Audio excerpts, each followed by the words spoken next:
Welcome in, gardeners. Today I'm going to continue on with my gardening adventures, and every day I like to be able to check up on my plants and see how they're doing. And today I'm going to check up on the potatoes. So I'm here with one of my potatoes that I'm growing in a 10-pound grow bag, and the soil is kind of low here. I've kind of let the potato grow a little too high. It's about 24 inches. I probably should have started adding soil around maybe the 10 to 12 inch mark, but it's never too late, I guess. So before I add the soil though, I like to be able to check all the leaves. And if there's any leaves that may be diseased or maybe partially off, I will just snip them off. And that way it's not going to affect the plant. Because for the most part, I don't trim the potato plants that much because the leaves create sugars, which turn into starch, which help the potatoes. But if there's anything diseased like that, or maybe it's buried and you don't want it buried, you want it just all stem, you can do that too. It's all up to you. And I always encourage to experiment and try different things out. But definitely if it's diseased, you just want to be able to snip it off and just be able to store it away. I wouldn't even put it in your compost bin. Anything diseased, I would just throw it into your maybe green waste and let the city take it away.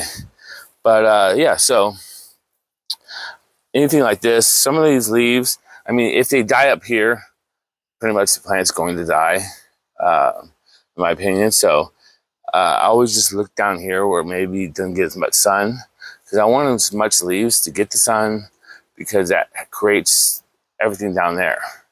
And I understand, the thought process of too many leaves will maybe take all the energy into the leaves and not have enough potatoes, and that's possible too.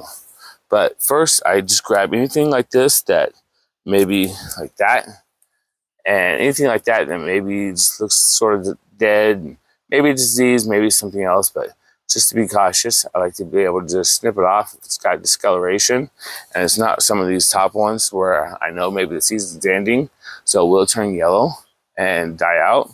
But basically, anything I don't think that's going to help the potato plant, and it's not going to collect, from the sun and be able to grow, I don't consider a point of having it.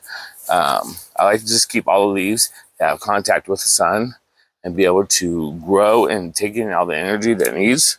But if it's under all the other leaves, it'll all maybe help a little bit, but in the end, I feel like they're all going to die and they're all going to take more energy and not be able to help the potatoes.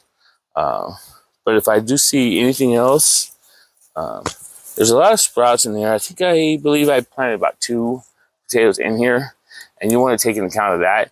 If you've got one potato growing up, but you got another smaller one because you planted more than one potato, don't snip that off, because then there goes your potato. So you want to be able to separate them and seeing that which potato is doing which, and you don't want to snip off anything that's going to give the life to the potatoes.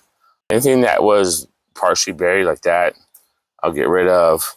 If I feel like there's stems that are broken or damaged or anything like that, I'll just go ahead and snip them off. I'll take the risk. I understand that maybe if you lose an extra leaf, it might affect it, but I feel like there's sometimes you've got to try something out and see if it works, and if it doesn't, then just don't do it anymore. But yeah, and also while I'm here,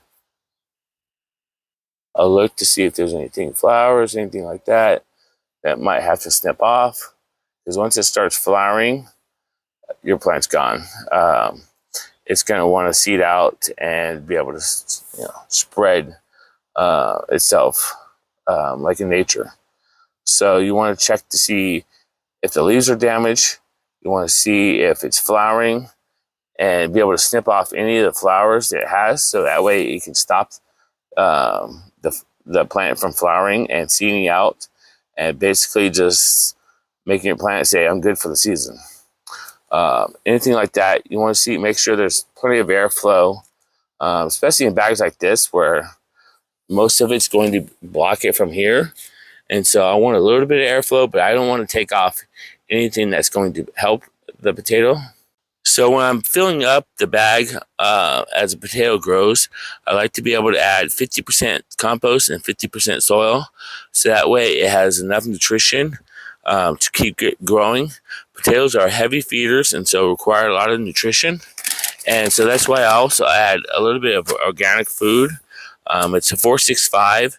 I like to have the numbers pretty close together. And so that way it's a nice even growth for it. And so basically I will just add more soil and try to just keep it going around like that, around the plant, and just kind of filling in all the spots. And like I said, you can do this multiple times if you want throughout the season and just keep going with the plant as it grows. Or you can do like I did and sort of just wait too long. I guess not too long. The plant will like it.